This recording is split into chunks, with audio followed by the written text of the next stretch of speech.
Easy steno YouTube channel पर आप सभी का स्वागत है। डिक्टेशन 5 सेकंड बाद स्टार्ट होगी।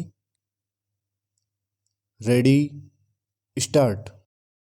आईसीआईसीआई बैंक घोटाले में इस बैंक की पूर्व सीईओ चंदा कोचर और उनके पति दीपक कोचर की गिरफ्तारी के बाद वीडियोकॉन समूह के वेणुगोपाल धूत की गिरफ्तारी ने एक बार फिर देश का ध्यान बैंकों से कर्ज लेकर की जाने वाली धोखाधड़ी की ओर खींचा है।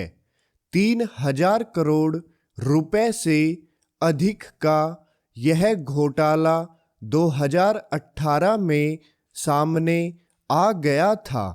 प्रथम दृष्टया घोटाला साबित भी हो रहा था क्योंकि चंदा कोचर के सीईओ रहते आईसीआईसीआई बैंक से कर्ज लेने वाले वेणुगोपाल धूत ने उनके पति दीपक कोचर के साथ एक फर्म शुरू की थी।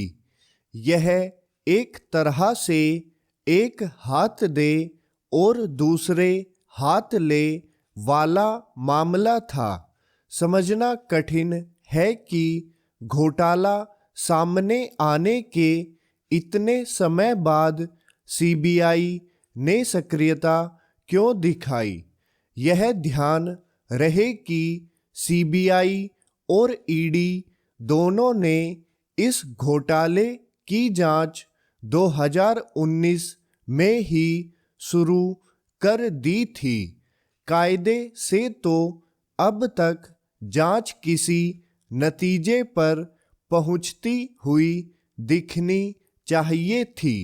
यह ठीक है कि चंदा कोचर और उनके पति को बंबई हाई कोर्ट से राहत नहीं मिली, लेकिन प्रश्न यह है कि आखिर इस मामले का पटाक्षेप कब तक होगा। इससे भी बड़ा प्रश्न यह है कि घोटाले में डूबी रकम को हासिल किया जा सकेगा या नहीं।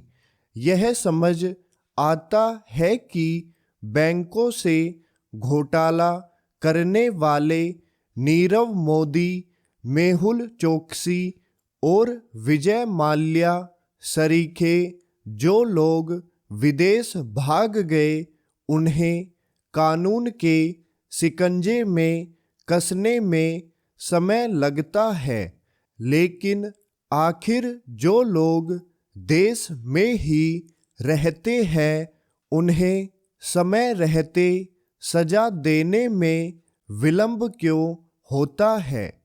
इसकी अनदेखी नहीं की जा सकती कि बैंकों से भारी भरकम कर्ज लेकर उसे डकार जाने के सिलसिले के कारण ही बैंक घोटाले बढ़े हैं। एक समय यह चलन बन गया था कि छल कपट या बैंक अधिकारियों की मिली भगत या राजनीतिक रसूख का इस्तेमाल करके बैंक से कर्ज लो और फिर उसे डकार जाओ। चूंकि बैंक घोटालों में डूबी रकम वसूल न हो पाने के कारण हजारों करोड़ रुपए बट्टे खाते में डालने पड़ते हैं, इसलिए सरकार को और अधिक कठोरता का परिचय देना चाहिए।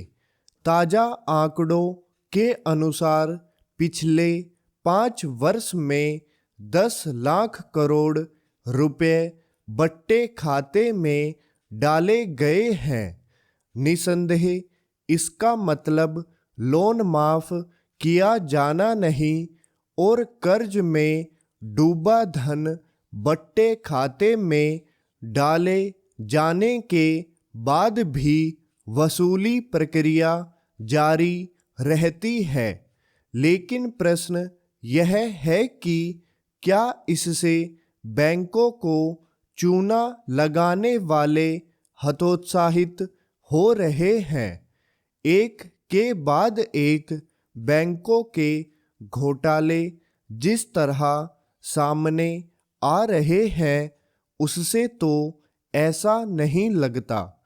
बैंक घोटालों के मामले में यह तथ्य सामने आना भी ठीक नहीं कि वित्तीय धोखाधड़ी के मामलों में कम सजा के प्राविधानों का फायदा घोटालेबाज उठा रहे हैं।